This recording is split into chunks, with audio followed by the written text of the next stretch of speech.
right, intro into the treble clef or the G clef. So here's where we're gonna start to take what's on the keyboard and read it on the staff, okay? So I know this looks a little bit silly, but I will explain. So we're just gonna focus on one clef today. This clef is a part of what we call the grand staff. This clef is the clef that we read for our right hand.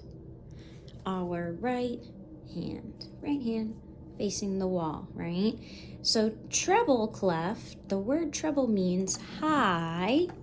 So we know that this is what we read for all of the keys starting from middle C up to the top. So this is the clef for our right hand, and that's the only one we're gonna focus on today. No worries with the left hand or the bass clef, okay? So our treble clef is also called a G clef, and I'll explain why. This funky looking symbol here used to be an actual G in handwriting many moons ago, before it turned into this that we know and use. G is also circled by this lovely swirl here, which shows us where the G line or the G note is on the staff. What are these funky lines in these spaces? These lines in these spaces are these keys in paper form or written form. We're gonna start with, I need to uncap this. Whoops, sorry. We're gonna start with middle C. Middle C because we love middle C and we know middle C and we trust middle C. So this is what middle C looks like written down. We know this is a quarter note. There's a line through the middle. This is what middle C looks like right beneath the G clef. These lines in these spaces stand for each key, and we read them like a staircase. So we go line, space, line, space, line, space, line, space, line, space, and so on and so forth. And I drew a couple little guys walking up the staircase.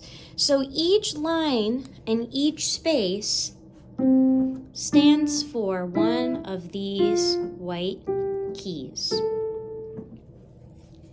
If there is no line through the center of the note head, you can automatically assume that it is on a space. So this would be our middle C.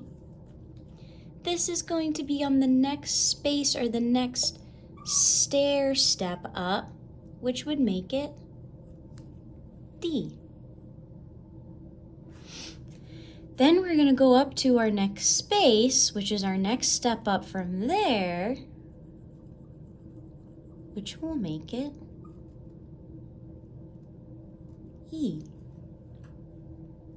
And we always go line, space, line, space, line, space, line, space. That's how we move in steps, in order. The next step up to the next space would be